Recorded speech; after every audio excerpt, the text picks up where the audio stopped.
Hi అండి, welcome to day 12 of finance with family man.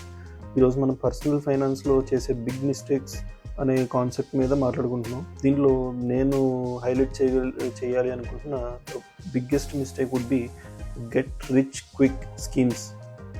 ఇలాంటి వాటిని అవాయిడ్ చేయండి. గెట్ రిచ్ క్విక్ అంటే ఏంటంటే, ఫర్ ఎగ్జాంపుల్ మనకి మీకు ఒక నెలలోనే మీ అమౌంట్ డబుల్ చేస్తాం, లేకపోతే వారం రోజుల్లోనే మీరు పెట్టిన అమౌంట్ని డబుల్ చేసి ఇచ్చేస్తాం. ఇలాంటి యాడ్స్ అనేవి వస్తూ ఉంటాయి మనకి. సో ఇలాంటి యాడ్స్ అనే కాదులేండి, మన ఫ్రెండ్స్, రిలేటివ్స్, లేకపోతే ఆఫీస్ కొలీగ్స్ ఎవరో ఒకళ్ళు ఇలాంటి వాటిలో ఆల్రెడీ స్కామ్ అయ్యి ఉంటారు. వాళ్ళు మనల్ని ఇన్వైట్ చేస్తారు. వాళ్ళకి తెలియదు వాళ్ళు స్కామ్ అయ్యామని. ఇనీషియల్గా మనకి ఏదో అమౌంట్ వస్తుంది కదా, రిఫర్ చేస్తే ఇంకా అమౌంట్ వస్తుంది అనే దాంతో ఒకళ్ళనొకళ్ళు అలాగ మల్టీ లెవెల్ మార్కెటింగ్ స్కీమ్స్ అండి ఇవి. ఇలాంటి వాటిలో మాత్రం అస్సలు పడకండి. వీటిలో 99.99% స్కామ్సే ఉంటాయి. నేను ఒక ఫ్యామిలీ మ్యాన్లో చెప్తున్నానండి, స్లో గ్రోత్ అనేది ఎప్పటికీ సేఫ్. మనకి ఎంత క్విక్గా అయితే అమౌంట్ వస్తుందో అంతే క్విక్గా మన నుంచి వెళ్ళిపోద్ది.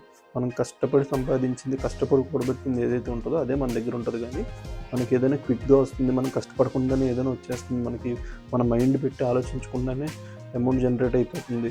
ఇలాంటివి ఏదైనా ఇన్స్టెంట్ క్విక్ క్యాష్ ఏదైతే వస్తుందో అదంతే క్విక్గా మాయమైపోద్ది కూడా.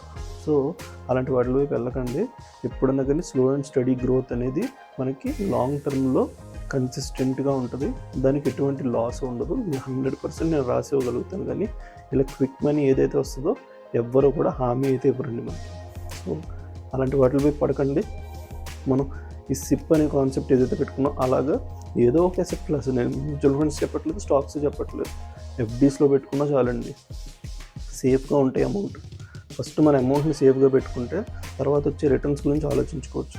ఇలా క్విక్ మనీ అనే కాన్సెప్ట్లోకి వెళ్ళి మనం రిటర్న్స్ గురించి చూసుకుంటే మెయిన్ అమౌంట్ అనేది రిస్క్లోకి వెళ్తుంది కదా. సో అలాంటి వాటి నుంచి చాలా దూరంగా ఉండండి. సో మన మనీ వేస్ట్ అవ్వకుండా ఉందంటేనే మనం ఫస్ట్ స్మార్ట్ అవుతున్నాము అని చెప్పి అనమాట. ఓకే, డైలీ టిప్ కోసం సబ్స్క్రైబ్ చేయండి. రేపు డెట్ హ్యాక్స్ గురించి డిస్కస్ చేద్దాం. మనీ స్మార్ట్ అవుదాం, మనల్ని మన ఫ్యామిలీని సెక్యూర్ చేద్దాం.